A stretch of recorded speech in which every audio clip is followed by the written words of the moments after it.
Hello बच्चों, चलिए बच्चा स्टार्ट करते हैं। वेलकम टू नितिन्स क्लासेस, जहां टीचर्स आपको सिखाते हैं कि revision is the more important than learning. Today we are talking about the science class 6, ठीक है ना। कल हमारा जो भी कल हमने डिस्कशन किया था क्लास 7 के लिए, सेम डिस्कशन क्लास 6 के लिए है बच्चा। क्वेश्चंस के टाइप्स कैसे हैं? Fill in the blanks, tick the correct, match the following, true false, short type, long type and give reasons. इन्हीं में से क्वेश्चन पेपर आएगा, ठीक है ना। और क्लास 6 वेरी इंपॉर्टेंट चीजें आज बताने जा रहा हूँ, सारे चैप्टरों को मिक्स करके, चाहे वो बायो हो, चाहे फिजिक्स हो, चाहे केमिस्ट्री हो। तो आपको सिर्फ और सिर्फ यही पढ़ के जाना है, बाहर का कुछ नहीं पढ़ के जाना है। इससे बाहर कुछ भी नहीं आएगा, मेरी गारंटी है। चलिए आगे बढ़ते हैं। सबसे पहले हम लोग बात कर लेते हैं हैबिटेट चैप्टर्स में टिक द करेक्ट में से किस टाइप का क्वेश्चन बनेगा, ठीक है ना। हैबिटेट चैप्टर में से टिक द करेक्टर में से किस टाइप के क्वेश्चन बनेंगे इस चैप्टर में से। तो हैबिटेट में हमारे पास मेनली दो टाइप के हैबिटेट होते हैं। सबसे मेनली एक होगा आपका टेरेस्ट्रियल और एक हो गया एक्वेटिक, ठीक है ना। तो टेरेस्ट्रियल यानी कि लैंड से संबंधित और एक्वेटिक यानी कि वाटर से संबंधित। तो इसके ऊपर एक नॉर्मल सा क्वेश्चन बन सकता है, जैसे कि animals that live in the water are called dash. तो aquatic habitats, animals that live in water are called dash, और डैश की जगह आप क्या लिखेंगे? Aquatic habitats. मींस इसका उल्टा क्वेश्चन भी आ सकता है, aquatic which live in the lands और माउंटेन्स वगैरह, तो that is called terrestrial habitat. Clear? Okay. Next question बन सकता है, what is the SI unit of length, और what is the SI unit of mass, what is the SI unit of time. इन तीन के ऊपर जरूर क्वेश्चन आ सकता है। एसआई यूनिट तीन के ऊपर पूछेगा, लेंथ, टाइम और मास। तीनों के एसआई यूनिट समझ लीजिए। लेंथ की एसआई यूनिट होती है मीटर, टाइम की होती है सेकेंड, और मास की होती है किलोग्राम। क्लियर? नेक्स्ट क्वेश्चन किस टाइप का बनेगा? ल्यूनार एक्लिप्स कब फॉर्म होता है? ल्यूनार एक्लिप्स कब होता है? New moon, full moon. Lunar eclipse कब फॉर्म होता है? इसका आंसर मैंने क्लास में भी दिया है। ल्यूनार एक्लिप्स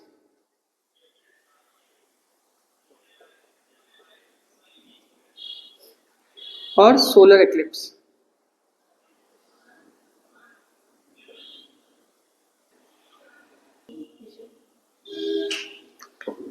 क्या क्वेश्चन आ सकता है? Lunar eclipse formed on new moon और फुल मून। न्यू मून, दोनों के लिए ऑप्शन सेम रख रहा हूं, न्यू मून और full moon same. Solar eclipse new moon और फुल मून। तो इसका आंसर है फुल मून और इसका आंसर है new moon. Lunar eclipse formed on full moon और solar eclipse formed on new moon, ठीक है। नेक्स्ट चलते हैं। कंडक्टर एंड इंसुलेटर के ऊपर आ सकता है क्वेश्चंस, ठीक है ना। जैसे कि अगर मेटल्स आया, metals they are conductor of electricity, they are conductor of electricity, they are good conductor of electricity. जैसे कि एल्यूमिनियम, सिल्वर, जिंक, आयरन, इस टाइप में। इंसुलेटर और बैड कंडक्टर, बैड कंडक्टर भी कह सकते हैं। ये हो गए जैसे वुड और रबर, प्लास्टिक, इस टाइप के क्वेश्चंस, ठीक है ना। इसमें आप इजीली पहचान लोगे कि कौन सा हो सकता है हमारा जो इलेक्ट्रिसिटी को कंडक्ट नहीं करता है। Which does not conduct electricity, वो कोई ना कोई नॉन मेटेरियल मैग्नेटिक मटेरियल होगा, sorry non electrical magnetic material होगा, जैसे कि आपका रबर, वुडन वगैरह है, ठीक है। नेक्स्ट क्वेश्चन क्या आ सकता है? नेक्स्ट क्वेश्चन आ सकता है बेटा मैग्नेटिज्म के ऊपर। नेक्स्ट क्वेश्चन आ सकता है मैग्नेटिज्म के ऊपर। तो मैग्नेटिज्म के ऊपर क्या आएगा, उसके लिए हम थोड़ा सा बार मैग्नेट को समझ लेते हैं। बार मैग्नेट के पास कभी भी इंडिविजुअल पोल नहीं हो सकता। बार मैग्नेट के पास कभी भी इंडिविजुअल पोल नहीं हो सकता। उसका एक पोल नॉर्थ, एक पोल साउथ होगा। अगर मैं इसको जितनी बारी भी डिवाइड करता जाऊंगा छोटे से छोटे पार्ट में भी, तो उसमें भी मुझे कम से कम दो पोल हमेशा दिखेंगे, नॉर्थ एंड साउथ। जो मैग्नेटिक फील्ड लाइंस है वो हमारी नॉर्थ से साउथ की तरफ जाती हैं आउटसाइड द मैग्नेट। जो मैग्नेटिक फील्ड लाइन है वो हमारी नॉर्थ से साउथ की तरफ जाती हैं आउटसाइड द मैग्नेट, और साउथ से नॉर्थ की तरफ जाती हैं इनसाइड द मैग्नेट। क्लियर? तो अब मैग्नेट, कोई मैग्नेट कैसे पता चलेगा कि मैग्नेट है? क्योंकि मैग्नेट के पास दोनों प्रॉपर्टी है। मैग्नेट के पास दोनों प्रॉपर्टी है। अगर एक मैग्नेट को मैं दूसरे मैग्नेट के नजदीक लाता हूं बच्चा, तो ये इसको अपने पास खींच भी सकता है यानी कि अट्रैक्ट, और फेंक भी सकता है यानी कि रिपेल। ये इसके पास रिपेल भी होगा और अट्रैक्ट भी होगा। ये मैग्नेटिक की दोनों प्रॉपर्टी है।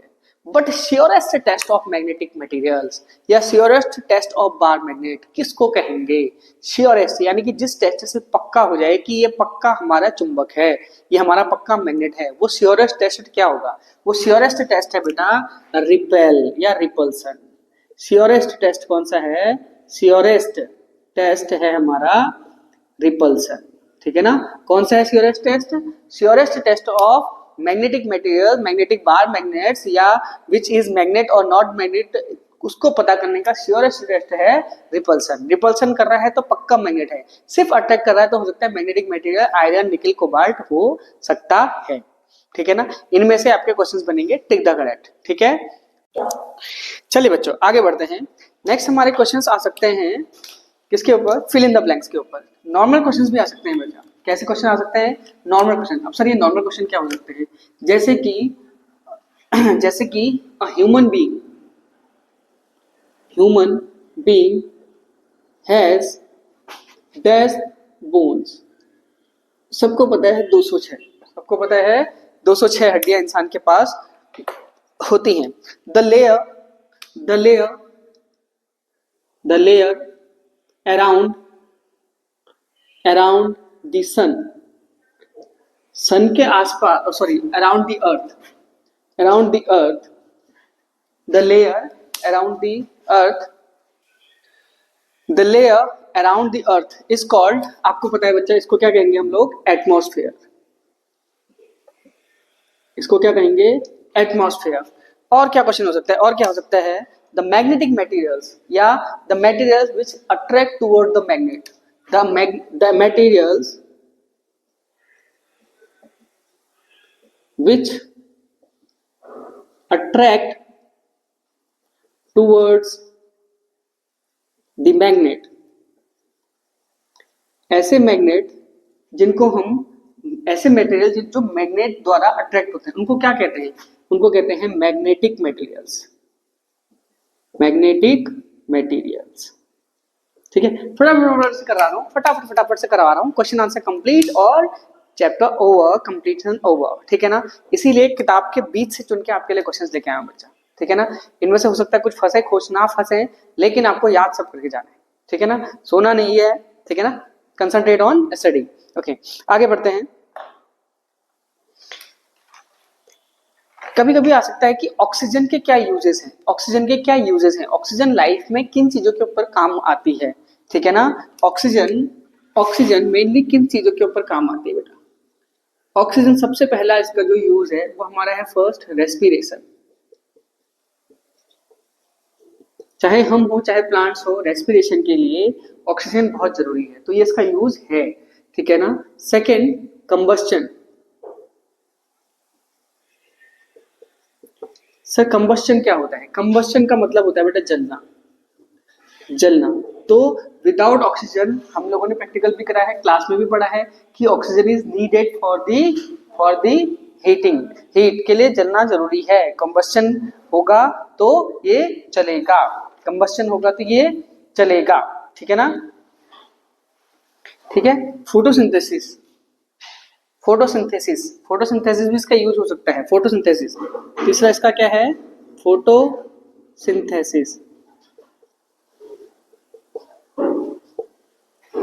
फोटोसिंथेसिस। ठीक है? ओके, चलिए आगे बढ़। नेक्स्ट क्या हो सकता है? स्विच के ऊपर जरूर क्वेश्चन आएगा। किसके ऊपर क्वेश्चन आएगा? स्विच के ऊपर। A device that is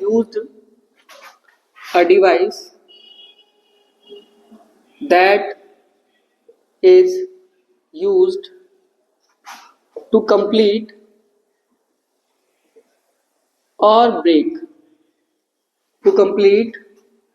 or break the circuit is called electric switch is called electric switch, इसको इलेक्ट्रिक स्विच कहा जाता है। तो इसके ऊपर question fill in the blanks, true false या फिर टिक द करेक्ट में से जरूर बनेगा, ठीक है ना। और क्या हो सकते हैं, अब बच्चा बैटरी है, ठीक है ना, द कॉम्बिनेशन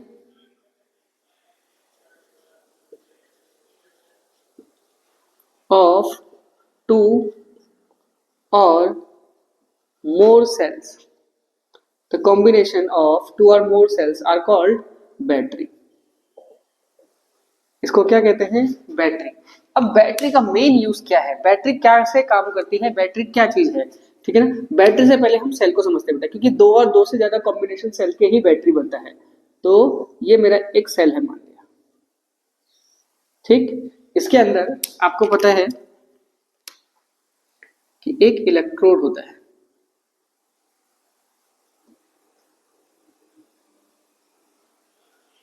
जो ज्यादातर बच्चा लोग किसका बना रहता है, ग्रेफाइट का, ठीक है ना। इसके ऊपर एक पॉजिटिव चार्ज, नीचे जिंक की प्लेट लगी रहती है जो कि नेगेटिव चार्ज देती है। इसके आसपास बाबू एक केमिकल फिट होता है, क्या फिट होता है, केमिकल। देखो भाई, किसी महापुरुष ने कहा है क्या कि energy is like a soul, energy is like a soul, मतलब ये कि एनर्जी एक आत्मा है। आत्मा है, इसका क्या मतलब है सर, एनर्जी एक आत्मा है। और आत्मा का मतलब क्या होता है, जिसको ना तो मारा जा सकता है ना ही पैदा किया जा सकता है। Energy can neither be created nor be destroyed, इसको वो कहते हैं बच्चा लोग कंजर्वेशन ऑफ एनर्जी। तो एनर्जी ऐसी चीज है, हमने सेल को लगाया और टॉर्च जल गया, हमको लगा रहे सेल तो अमर है, सेल तो कहीं से ऐसा आया है जिसको कहीं से सेल ने पावर दी है, टॉर्च जला रहे हैं रात भर दिन भर, देखें फिर एक दिन ऐसा होता है कि सेल एकदम से डाउन हो जाता है, टॉर्च जलना बंद हो जाता है। तो क्या हुआ क्या हुआ क्या हुआ, या उससे पहले क्या हुआ और अब क्या हुआ, ये सेल में था क्या आखिर ऐसे। सेल के अंदर ग्रेफाइट होता है, सब समझ में आता है। ग्रेफाइट सिर्फ कंडक्ट करने के लिए है बच्चा लोग, ग्रेफाइट सिर्फ कंडक्ट द इलेक्ट्रिसिटी के लिए है। असली काम उसके अंदर भरा हुआ ये केमिकल कर रहा है, असली काम उसके अंदर भरा हुआ ये केमिकल कर रहा है। यानी कि यानी कि यानी कि सेल एक ऐसी चीज है जिसके अंदर केमिकल एनर्जी, जिसके अंदर केमिकल एनर्जी कन्वर्ट होती है इलेक्ट्रिकल एनर्जी, जिसके अंदर केमिकल एनर्जी कन्वर्ट होती है इलेक्ट्रिकल एनर्जी में, ठीक है ना।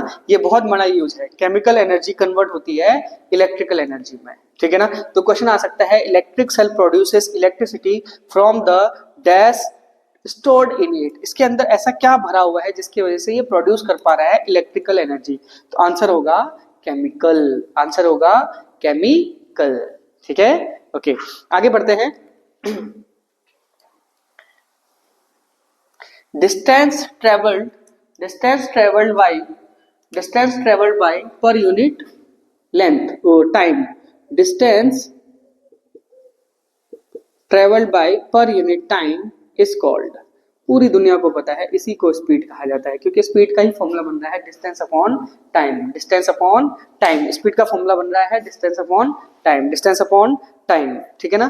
द नॉर्मल टेम्परेचर, ठीक है ना, आगे बढ़ रहा हूँ थोड़ा सा, कुछ एक महत्वपूर्ण चीज सामने आई है, the normal temperature, the normal temperature, ठीक है ना। क्या समझ में आया है, the normal temperature of human body, human body का नॉर्मल टेम्परेचर क्या होता है, 37 डिग्री सेल्सियस, क्या होता है 37 degree Celsius, true.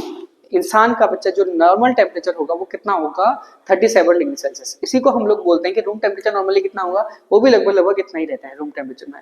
Room temperature में ऐसा कौन सा मेटल है जो लिक्विड फॉर्म में रहता है रूम टेम्परेचर में, यानी कि इस 37 डिग्री सेल्सियस में कौन सा ऐसा मेटल है, मेटल ज्यादातर क्या होता है बेटा, कठोर होते हैं, सॉलिड होते हैं, लेकिन एक मेटल ऐसा है जो इस रूम में लिक्विड फॉर्म में रहेगा, इस टेम्परेचर में भी लिक्विड फॉर्म में रहेगा, उसको हम कहते हैं मर्क्यूरी।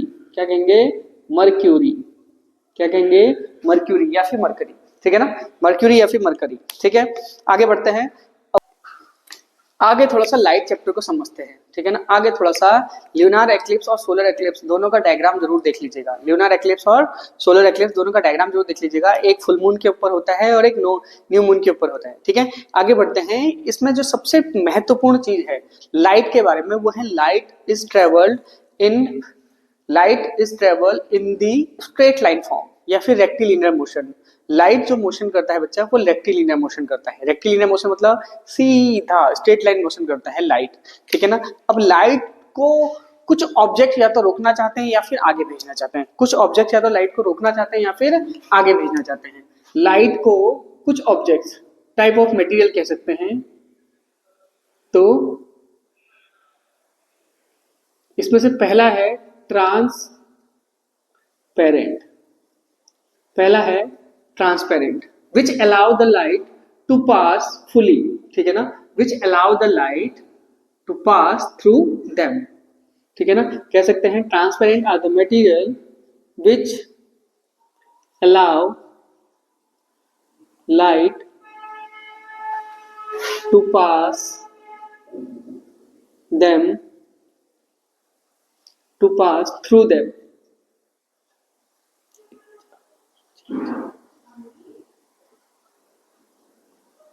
ठीक है ना। डायग्राम भी बना के देख लेते हैं।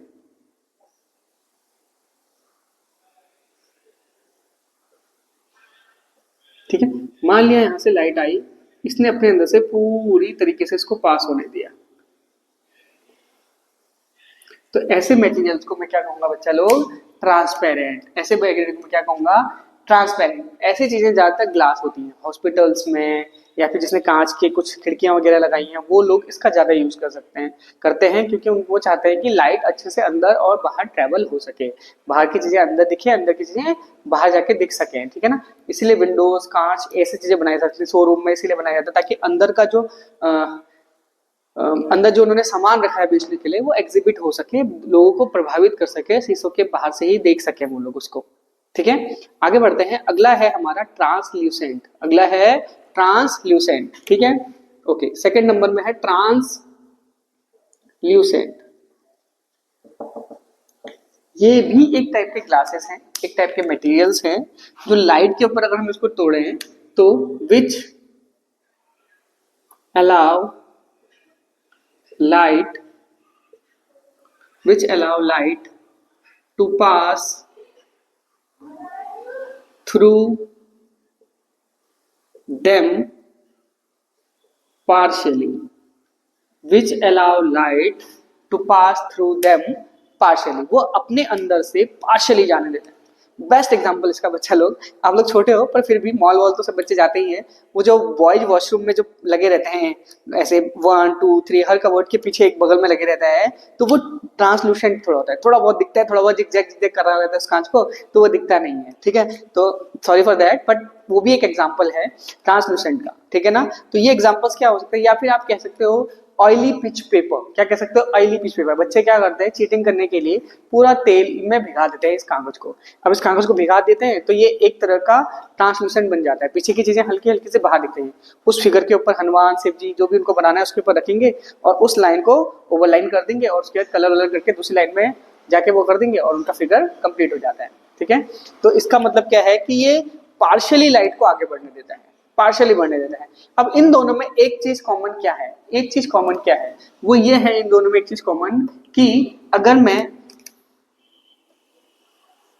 यहां से यहां तक तो लाइट जाएगी बट यहां से कुछ कुछ बाहर आएगी, कुछ कुछ बाहर आएगी, ठीक है ना। इन दोनों में क्या कॉमन है कि ये दोनों के दोनों शेडो नहीं बनाते हैं, शेडो नहीं बनाते हैं, नॉट फॉर्म शेडो, शेडो नहीं बना पाते हैं, नॉट फॉर्म शेडो, शेडो नहीं बना पाते हैं, ठीक है। कॉमन लाइन क्या है कि शेडो बनाने में काम नहीं आते। तो वो कौन सा कांच है जो शेडो बनाने में काम आएगा, या फिर कौन सा मटेरियल ऐसा है जो शेडो बनाने में काम आएगा, उसका जवाब आपको यहां मिलेगा, ठीक है ना। Third, these are OPEC,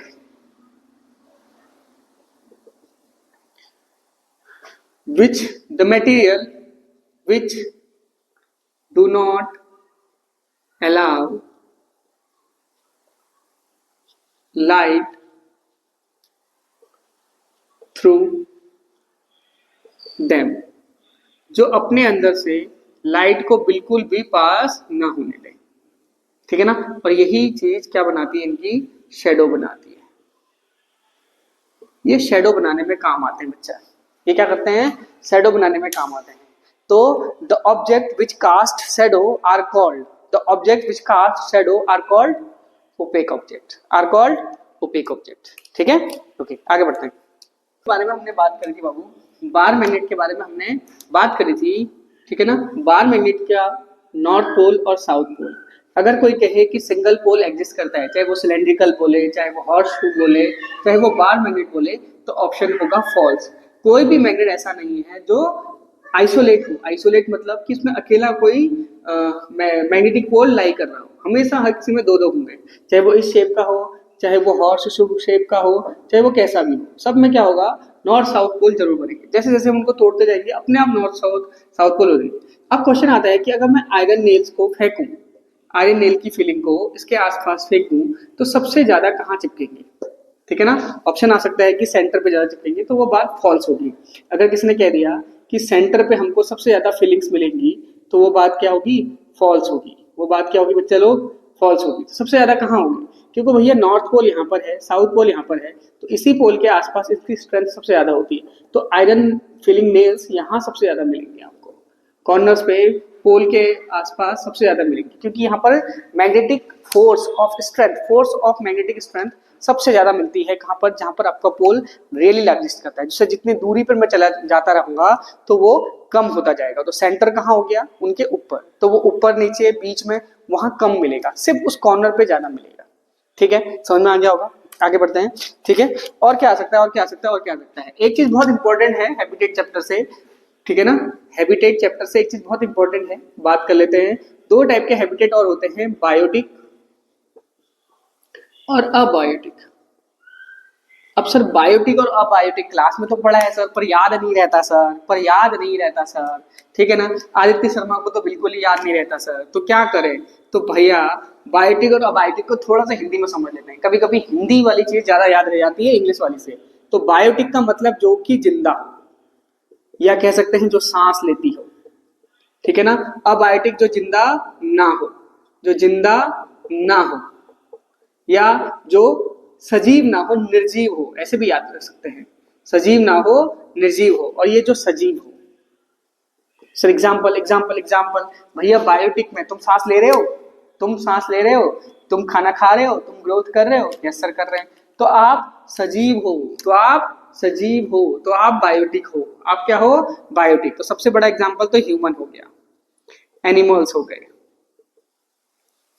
plants हो गए, ठीक है ना, इंसेक्ट्स हो गए, इंसेक्ट्स हो गए, ठीक है ना, अमीबा हो गया, पैरामीशियम हो गया, ये सब क्या है, बायोटिक है, ये सब क्या है, बायोटिक है। Abiotic abiotic abiotic abiotic abiotic, जो चीजें निर्जीव हो, जो चीजें खाना ना खाती हो, जो चीजें बढ़ती ना हो, ठीक है ना। कहीं पर हो सकता है वो मोशन कर रही हो, बट हर समय वो मोशन ना कर रही हो।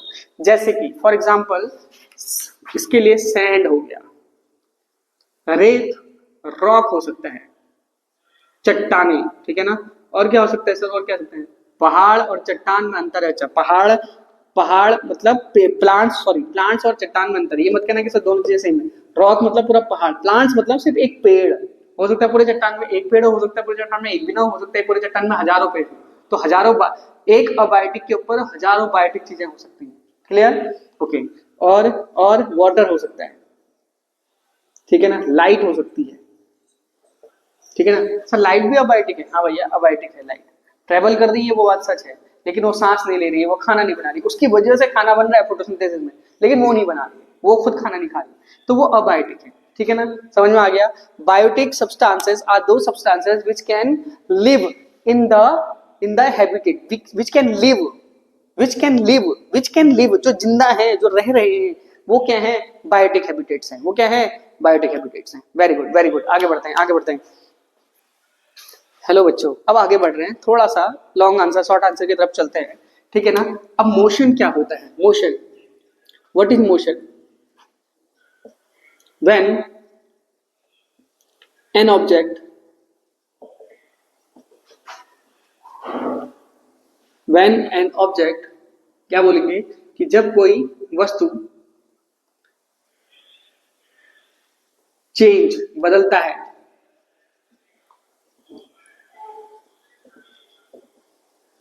इट्स पोजीशन, इसकी पोजीशन को,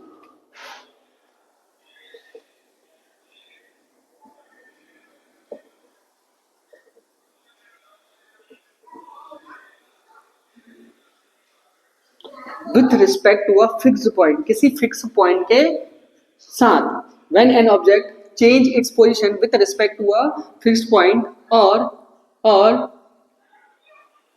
with time is called the body or object is in motion. तब बोला जाएगा कि वो बॉडी या फिर वो ऑब्जेक्ट मोशन में है। जब कोई बॉडी किसी एक फिक्स वस्तु के साथ, ये फिक्स कर दिया, इस फिक्स वस्तु के आसपास ये बॉडी मोशन कर रही है, ये फिक्स है, ये से 1 सेंटीमीटर दूरी पर है, ये 2 सेंटीमीटर दूरी पर, ये 3, ये अपनी जगह से चेंज नहीं हो रहा, बट ये अपनी जगह से चेंज हो रहा है, इसके अकॉर्डिंग इसको ये रेफरेंस मान के इधर उधर हिल रहा है, तो ये मोशन में है। या फिर एक बॉडी चल रही है टाइम के अनुसार, 5:05 में यहाँ, 6 मिनट में यहाँ, 7 मिनट में यहाँ, 8 मिनट में यहाँ, 9 मिनट में यहाँ, उस समय पर उसने विद रिस्पेक्ट इसको मान लिया, टाइम को मान लिया। तो ऐसे समय पे मैं इस बॉडी को क्या कहा, इस बॉडी को नहीं, मैं कहूंगा कि ये बॉडी मोशन में है। कोई चीज मोशन में, कोई वस्तु नहीं हो सकती मैं मोशन में हूँ, मैं मोशन हूँ, ऐसा मैं नहीं कह सकता, ठीक है ना। देखा होगा मोशन में यूट्यूब चैनल भी बना है, ठीक है ना, तो वो चैनल यूट्यूब मोशन उसने नाम रख लिया, लेकिन मोशन में कोई चीज हो सकती है, खुद कोई चीज मोशन नहीं हो सकती, ठीक है ना। मैं ये नहीं कह सकता कि ये मार्कर है, इसका नाम मोशन है, नाम रखने को कुछ भी रख लो, बट मैं ये नहीं कह सकता कि ये मोशन है, ये मार्कर है बच्चा, ये इधर से उधर हिला रहा हूं तो ये मोशन में है, ये गति में है। मोशन मतलब गति में। अब 6th क्लास में बहुत ही कम 2-3 चीजें ही हैं जो बहुत इंपॉर्टेंट है, जैसे मोशन के टाइप्स हो गए। फर्स्ट टाइप हो गया पीरियोडिक मोशन,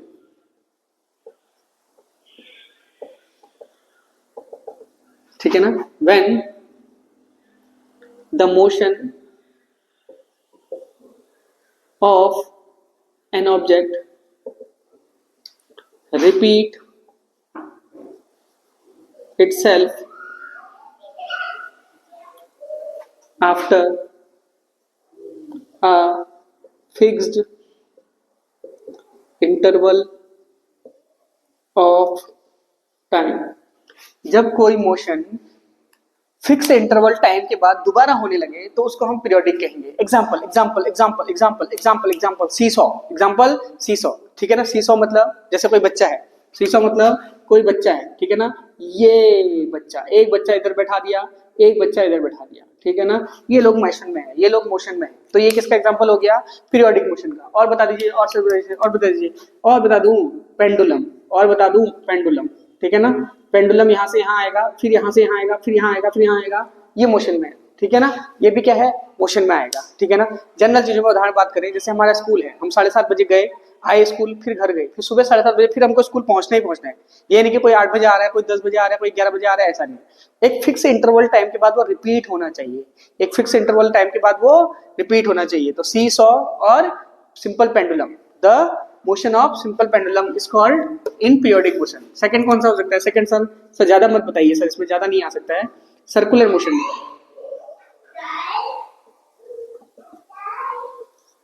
नेक्स्ट है circular motion, when an object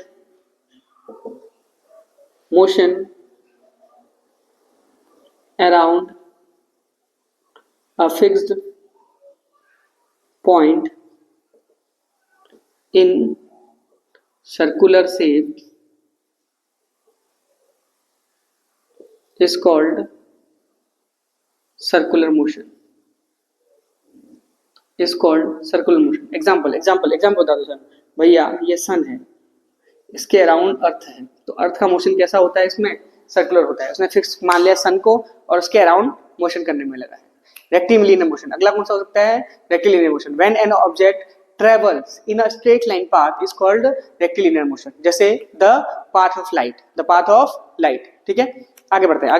बच्चा टीचर लोग क्लास में बोलते हैं और उनको एग्जाम में दे देते हैं, ठीक है ना। जरूरी नहीं है वो लिखाएं, जरूरी नहीं है वो एनसीईआरटी में हो, बट एक आधा क्वेश्चन वो जरूर होता है जो बच्चों की थोड़ा सा आउट ऑफ सिलेबस वो पढ़ाते हैं और एग्जाम में दे देते हैं, ठीक है ना।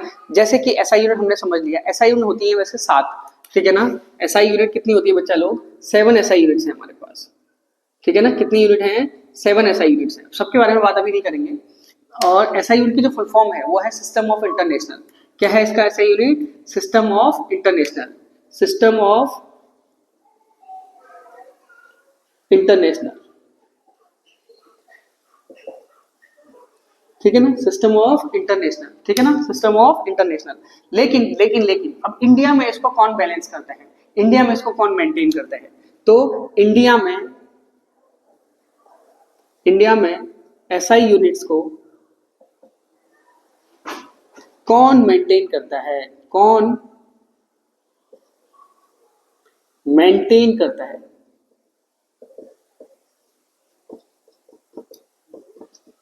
ऐसा कोई आदमी है, कोई संस्था है, कोई कंपनी है, कौन मेंटेन करता है, तो दिस इज अ ऑर्गेनाइजेशन। ये एक ऑर्गेनाइजेशन है बच्चा लोग। ये एक्चुअली में लेबोरेटरी वगैरह का काम करती है। जैसे कभी कभी आपने देखा होगा, आपने तो देखा होगा, अपने पिताजी अगर इंजीनियर वगैरह है, कोई किसी कंपनी में है, सेंचुरी पल्प इंडस्ट्रीज में है, कहीं पर भी है, उनसे पूछेगा, वो बताएंगे कि हमारे हर साल जो मशीनें हैं वो करेक्ट होने जाती हैं कि वो ठीक है या नहीं है, वो किसी लेबोरेटरी में भेजी जाती है, ठीक है ना। तो ऐसी लेबोरेटरी को एक ऐसा है, कहाँ है बच्चा, वो दिल्ली में है। कहाँ है वो, दिल्ली में है, मेंटेन करता है।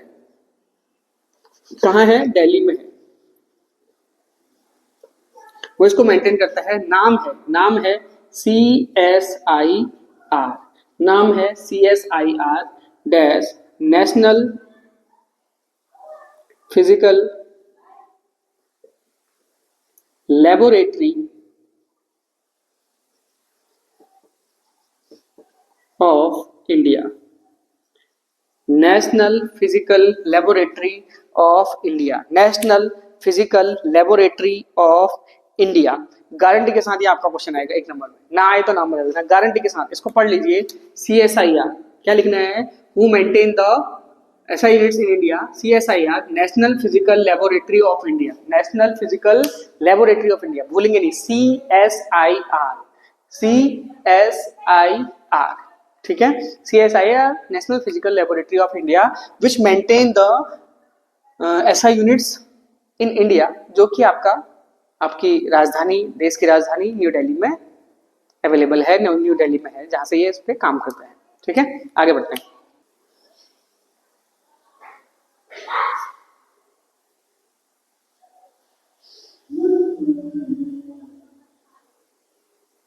अरे सर इतनी गंदी आर्ट कैसे बना रहे हैं सर, इतनी गंदी आर्ट कैसे बना रहे हैं, बच्चा बना रहे हैं बस, बच्चा बना रहे हैं बस। क्या है ये खोपड़ी है, क्या है, खोपड़ी है।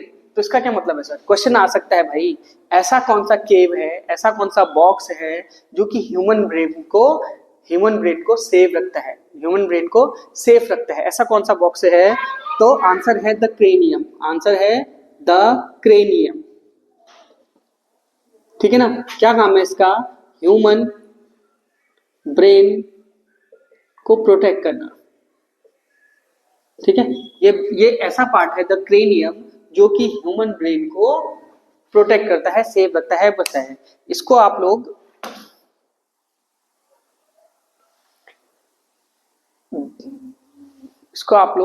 केज भी बोल देते हो, ठीक है ना, केज, ब्रेन केज भी बोल सकते हो, ठीक है ना। क्रेनियम याद रखें, इसी को लिख के आए, ठीक है ना। बाकी बायोलॉजी मेरी बहुत ज्यादा अच्छी नहीं है, ठीक है। The cranium which protect the human brain is called the cranium. Clear बच्चा लोग, क्लियर, आगे बढ़े। ठीक है, नेक्स्ट क्वेश्चन है कि animal which feed on dead animals, animals which feed on dead animal, ऐसे कौन से जानवर हैं जो मरे हुए लोगों पर डिपेंड रहते हैं, ऐसे कौन से एनिमल्स हैं या उनको क्या कहते हैं जो मरे हुए जानवरों पे, इंसानों पे और किसी डेड बॉडीज पे वो लोग डिपेंड हैं, उनको खाते हैं। तो उसका नाम है, आपने सुना होगा एवेंजर, आपने सुना होगा एवेंजर, एवेंजर, एवेंजर। तो इसका नाम है, एवेंजर के आगे SC लगा देना है बस, एवेंजर के आगे SC लगाना है। एवेंजर्स कौन से होते हैं, अरे भैया अपना आयरन मैन, अपना कौन, ये कौन है, ठीक है, कौन है ये, स्पाइडरमैन, अपना हल्क, अपना थॉर, ठीक है ना, अपना कौन, कैप्टन अमेरिका, ठीक है, अपना कैप्टन अमेरिका, ठीक है ना। ये सब क्या है, ये सब क्या है, एवेंजर्स हैं। तो आपको एवेंजर के आगे एससी लगा देना है। याद करने की ट्रिक क्या है, एवेंजर, एवेंजर मूवी देखी होगी ना, एवेंजर के आगे क्या लगा देना है, एससी लगा देना है, एवेंजर, एवेंजर्स, ये हो गया एवेंजर। इसके आगे capital S C, scavenger, scavenger जो कि डेड बॉडीज पे फीडिंग करते हैं, डेड बॉडीज को खाते हैं, उन पे डिपेंड रहते हैं। ठीक है बच्चा लोग, आगे बढ़ते हैं। ठीक है, नेक्स्ट क्वेश्चन है wind mill. What is wind mill, what is the use of wind mill. Wind mill क्या है, ठीक है ना, विंड मिल क्या है, विंड मिल क्या है भैया। विंड मिल सर, हमने फिगर तो देखा था। क्या फिगर देखा था कि सर एक बड़ा सा पोल है, उसके ऊपर ऐसे करके ये लगा हुआ है, यहाँ पर एक ऐसे लगा हुआ है, यहाँ पर एक ऐसे लगा हुआ है, यहाँ पर एक ऐसे लगा हुआ है, और ऐसे एयर दिखाई है कि ये घूम रहा है, ठीक है ना। ऐसे बहुत सारे हैं, सही बात है भैया। विंड मिल में इसका यूज होता है, विंड मिल में इसका यूज होता है। तो विंड मिल क्या है, विंड मिल एक डिवाइस है। विंड मिल क्या है, एक डिवाइस है, एक मशीन है, ठीक है ना। और wind mill is a machine comma which convert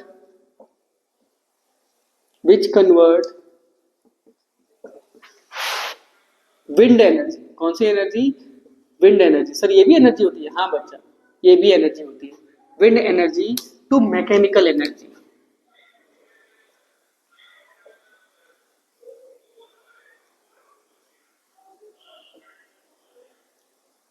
wind machine, wind mill एक ऐसी मशीन्स हैं जो कि कन्वर्ट करती हैं, बदलती हैं। किसको बदलती हैं, विंड एनर्जी को मैकेनिकल एनर्जी में। किसको बदलती हैं, विंड एनर्जी को मैकेनिकल एनर्जी में बदलती हैं। उसको हम लोग क्या कहते हैं, विंड मिल कहते हैं। उसको क्या कहते हैं, विंड मिल। बहुत सारी विंड कहती हैं। अब क्या बात हुआ, थोड़ा सा समझाइए सर।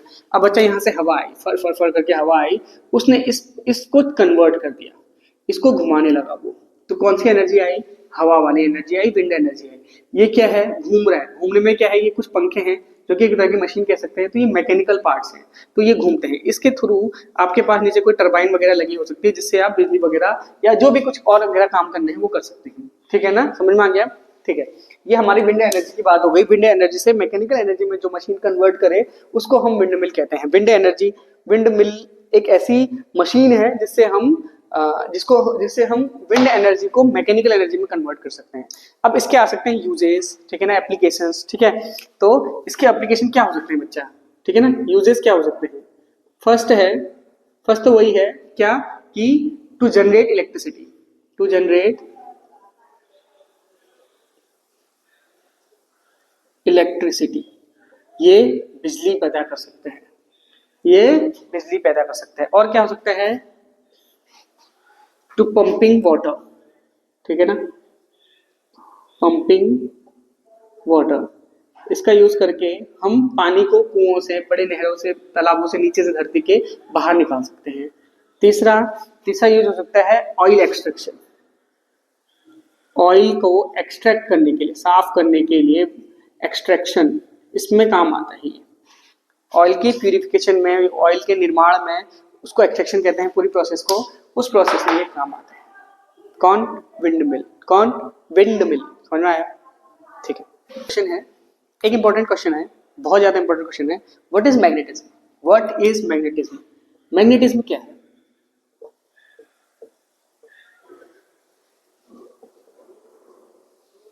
व्हाट इज मैग्नेटिज्म, ठीक है, आंसर है it is a force, it is a force cause of it a magnet attract or repel each other, attract or repel each other. Magnetism is a property or it is a force by which या by virtue of which या cause of it a magnet is attract or repel each other. क्या मतलब है इसका, magnetism एक magnet की property है। मान लिया ये मैग्नेट है, अब इस मैग्नेट में प्रॉपर्टी ही नहीं है कि ये किसी को अट्रैक्ट कर सके या रिपेल कर सके, ये किसी को अपनी तरफ खींच सके अदर मैग्नेटिक मटेरियल्स को या फिर अदर मैग्नेट को अपनी तरफ खींच सके या फिर उनको फेंक सके। तो ये किस टाइप का मैग्नेट है? ये मैग्नेट ही नहीं भाई, इसका नाम मैग्नेट रख दिया बस तुमने। ये तो प्लास्टिक है, ये तो रबड़ है, ये वुडन है मटेरियल है। ये सुनो, तो कहने का मतलब है मैग्नेटिज्म एक ऐसी प्रॉपर्टी है किसी मैग्नेट की जिसके द्वारा वो किसी और ऑब्जेक्ट को अपने पास खींच सकता है या फिर अपने से दूर फेंक सकता है, उसको हम मैग्नेटिज्म कहते हैं, उसको हम मैग्नेटिज्म कहते हैं। ठीक है, नेक्स्ट क्वेश्चन पे आते हैं।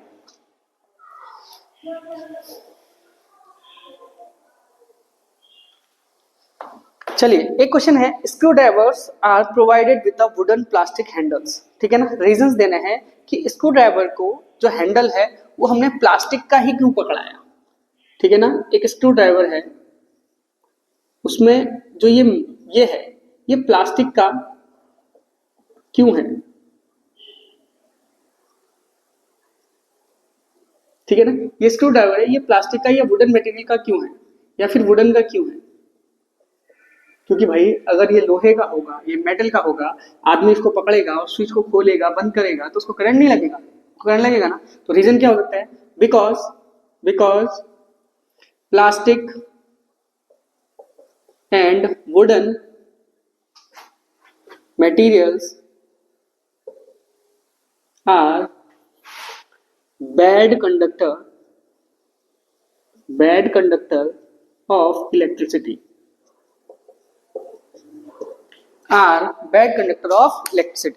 क्लियर हो गया? ठीक है, आगे और क्या हो सकता है? Shadows are not seen at night. Shadow जो है वो रात को क्यों नहीं बनती है? क्या क्वेश्चन है? Shadow are not seen at night, रात में क्यों नहीं बनती? ठीक है ना, जब मैं बहुत ज्यादा तेजी से कोई बल्ब जला दूंगा तो शेडो बनेगी। जैसे अभी भी लगभग नाइट हो रही है, लेकिन आपको दिख रहा होगा मेरी शेडो बन रही है पीछे। ठीक है ना, शेडो बन रही है, राइट हो रही है, सूर्य तो नहीं है, लेकिन फिर भी हम इसका आंसर क्या लिखेंगे? Due to absence of a powerful source like a sun, ऐसा लिख देंगे। क्योंकि हम dark room, absence of night के बारे में हम वो चीज बात कर रहे हैं जहां पर कोई लाइट का पावरफुल सोर्स नहीं है, इसीलिए लाइक अ सन। खाली आप अब्सेंस ऑफ सन लिख दोगे तो गलत हो जाएगा बच्चा। खाली आप अब्सेंस ऑफ सन लिख दोगे ड्यू टू अब्सेंस ऑफ सन, तो वो गलत हो जाएगा। ठीक है ना, तो क्या लिखेंगे इसका answer? Because of absence of powerful source of light like sun, एक पावरफुल सोर्स के अपसेंस के कारण, जो कि सन है, क्या क्वेश्चन है? शेडो रात में क्यों नहीं बनती है? रात में शेडो क्यों नहीं बनती है? क्योंकि भैया रात में सूरज नहीं होता है। आंसर गलत है, क्योंकि रात में एक पावरफुल सोर्स ऑफ लाइट नहीं है जैसा कि सन है, इसीलिए बनती है। जिस दिन तुम सन के जैसा मतलब सन के जितना पावरफुल भी नहीं, उससे थोड़ा कम भी अगर आप लाइट सोर्स ला के दे दोगे तो वहां पर लाइट बनेगी। हेलोजन बल्ब ले आओ, बनेगी। हेलोजन बल्ब ले आएंगे, बनेगी। Because of absence of powerful source of light like sun. ठीक है, नेक्स्ट क्वेश्चन पे आते हैं। The moon is non luminous but still it can visible या it can very powerful, it can very brightest in the full moon night. अगर मैं full moon night को देखूं तो मुझे बहुत कुछ रास्ते में रास्ता साफ दिखता है, जैसे कि किसने टॉर्च जलाया हो। ऐसा क्यों भैया? इसके लिए एक प्रोसेस है, वो है रिफ्लेक्शन। इसके लिए क्या प्रोसेस है? रिफ्लेक्शन। तो आपको क्या लिखना है? Due to the reflection. ठीक है ना, क्या लिखना है? Due to reflection. Next question है कि मून कैसे रात को भी दिखाता है? तो मून कैसे रात को ब्राइट लाइट दिखाता है? Due to reflection. बस, फुल मून को वो रिफ्लेक्शन ज्यादा करता है वो नॉन ल्यूमिनस, इसीलिए उसको नॉन ल्यूमिनस कहा गया है, क्योंकि वो किसी और के रिफ्लेक्ट को दिखाता है। तो किसका सन रिफ्लेक्शन देगा? वो सन की जो लाइट होगी दिन भर जो वो एब्जॉर्ब कर रहा है, या जो सन की जो लाइट है उसको ही वो रिफ्लेक्ट कर दे रहा है। ठीक है ना, हमें लगता है कि सन उस वक्त डूब गया है, ऐसा नहीं होता है, क्योंकि हम अर्थ के दूसरे कोने में देखेंगे तो वहां सन दिखेगा, अर्थ के दूसरे कोने में देखेंगे तो वहां सन दिखेगा। इसीलिए आपको पता होगा, जिसके कोई पेरेंट्स या फिर ब्रदर सिस्टर्स कहीं किसी फॉरेन में है तो हमारे टाइम में भी अंतर होता है, टाइम में अंतर हो जाता है, तो उसकी वजह यही है। ठीक है, आगे बढ़ते हैं। We should not sleep under the tree at night. हमको रात को पेड़ों के नीचे नहीं सोना चाहिए। अरे बाप रे, बड़ा इंपॉर्टेंट क्वेश्चन है भैया। हमको रात को पेड़ों के नीचे नहीं सोना चाहिए, क्यों? रात को पेड़ों के नीचे नहीं सोना चाहिए, क्यों? ठीक है ना?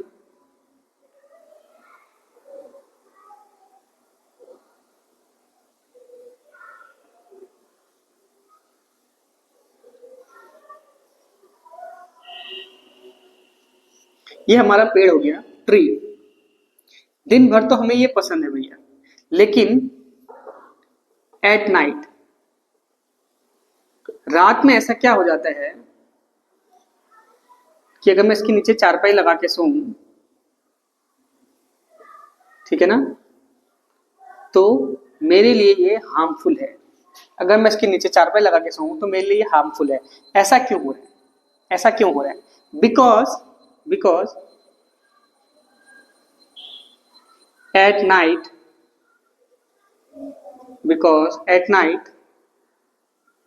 they release carbon dioxide,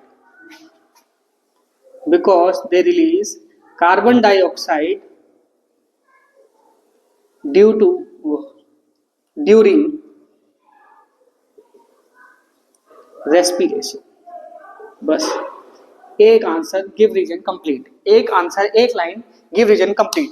because at night plants are release carbon dioxide during respiration. रात को अपनी सांस लेने की प्रक्रिया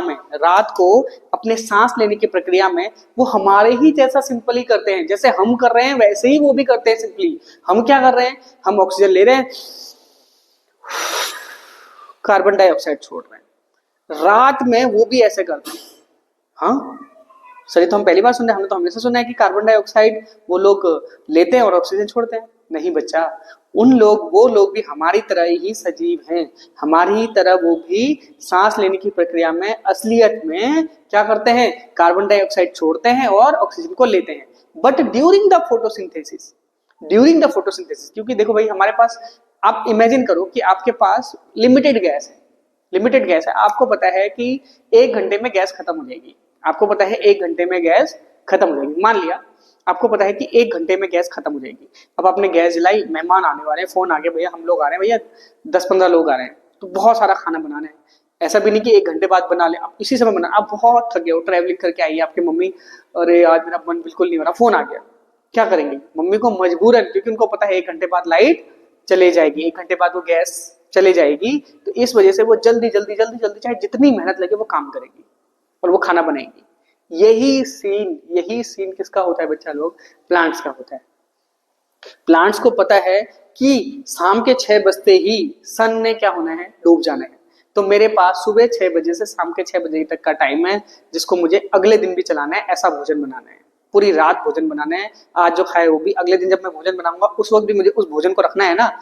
तो वो क्या करेगा? फटाफट पूरे दिन खाना बनाएगा अपना। और उसी खाना बनाने को हम लोग क्या कहते हैं? फोटोसिंथेसिस, जिसके लिए सन जरूरी है। अगर सन ना आएगा तो उनका भोजन ना बन पाएगा भैया। सन ना आएगा तो उनका भोजन ना बन पाएगा, और भोजन ना बन पाएगा इस वजह से वो खाना नहीं खा पाएंगे, कमजोर हो सकते हैं, डेथ हो सकती है। जैसा जैसा सीन हमारे साथ है वैसा वैसा उनके साथ सूख सकते हैं, पत्ते गिर सकते हैं, जो भी सीन हो सकता है। ठीक है ना? तो असलियत में सांस लेते वक्त ड्यूरिंग रेस्पिरेशन वो भी हमारी तरह ऑक्सीजन को लेते हैं और कार्बन डाइऑक्साइड को गिव अवे यानी कि छोड़ते हैं। लेकिन फोटोसिंथेसिस एक ऐसी प्रक्रिया है जिसमें उनको मजबूरन, वो ना चाहते हुए भी उसमें ऑक्सीजन को रिलीज करेंगे और कार्बन डाइऑक्साइड को गेन करेंगे, लेंगे। क्यों? क्योंकि फोटोसिंथेसिस में जो सबसे मेन चीज है वो sunlight, carbon dioxide and water, इन 3 चीजों का मिक्सचर होना जरूरी है। तो कार्बन डाइऑक्साइड उनको उस वक्त पे चाहिए, और वो कहाँ से मिलेगी? जो हम ह्यूमंस लोग अपने ब्रीथिंग सिस्टम में छोड़ देंगे, तो उस वक्त वो उसको ले लेते हैं। और इसीलिए सुबह की हवा सबसे अच्छी होती है। कहते हैं हमको मॉर्निंग वॉक करनी चाहिए, जिसको सांस फूलने की बीमारी है वो मॉर्निंग वॉक जरूर करे कहते हैं। ठीक है ना बच्चा? तो कहने का मतलब है कि रात को हमको इसलिए पेड़ों के नीचे नहीं सोना चाहिए क्योंकि at night they will not making their food, और जब वो अपना खाना नहीं बनाते हैं तो वो कार्बन डाइऑक्साइड छोड़ते हैं और ऑक्सीजन लेते हैं हमारी तरह। तो हम उसके डायरेक्ट नीचे कमरे में आ गए। अब ऑक्सीजन है यहाँ पर, अब ऑक्सीजन है यहाँ पर, अब उसी को ये भी ले रहा है और ये भी ले रहा है, ये भी ले रहा है, ये भी ले रहा है, ये भी ले रहा है, ये भी ले रहा है, तो डायरेक्ट कॉन्टेक्ट टाइप का हो जाता है, ठीक है ना। तो इस इंसान के हार्ट अटैक होने की समस्या या फिर मतलब कुछ और हार्मफुल चीजें हो सकती हैं इसके साथ। अगर ये कमजोर है तो मे बी इसकी तबीयत और बिगड़ सकती है, ठीक है। तो अपने घरों में रहो और ऐश करो, ठीक है बच्चा। ओके, नेक्स्ट क्वेश्चन, हमको कभी भी मैग्नेट को हीट नहीं करना चाहिए, गर्म नहीं करना चाहिए, फिर फेंकना नहीं चाहिए। क्यों? Because they can lose their magnetic property. जब अगर हम किसी मैग्नेट को गर्म करते हैं बच्चा, तो वो अपनी मैग्नेटिक प्रॉपर्टी को खत्म कर सकता है, उसकी मैग्नेटिक प्रॉपर्टी खत्म हो सकती है, तो इसीलिए हमें उसको गर्म नहीं करना चाहिए, because they lose their magnetic properties, ठीक है, याद रखेंगे इसको। Aquatic plants and animals can breathe in water. Aquatic plants and animals can breathe in water, how? they utilizing the dissolved oxygen, that time they utilize you dissolved oxygen. Aquatic plants and animal use dissolved oxygen in water. Aquatic plants dissolve करते हैं, वो sorry use करते हैं जो oxygen dissolve है in water में, ऐसे इसलिए वो सांस इजीली ले पाते हैं, ठीक है ना। List all the components of air. Airs के कितने कंपोनेंट्स हैं, ठीक है ना, फिगर भी बना के आएंगे वो। तो 21%, ठीक है, 1%,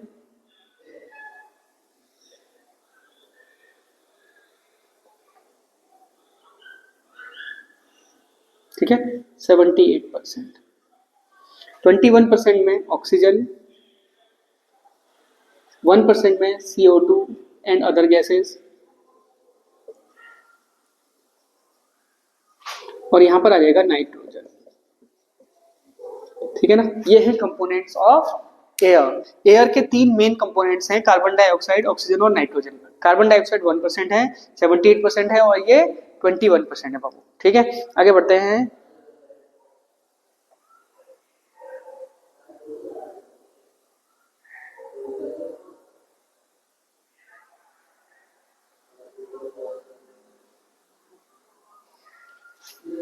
राधा के घर की दूरी उसके स्कूल से 3250 मीटर है, 3250 मीटर है।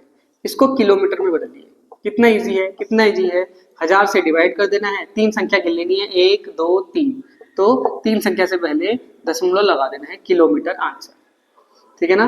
राधा की से उसके घर की दूरी कितने किलोमीटर है, तो 3.250 किलोमीटर है, ठीक है ना। ओके,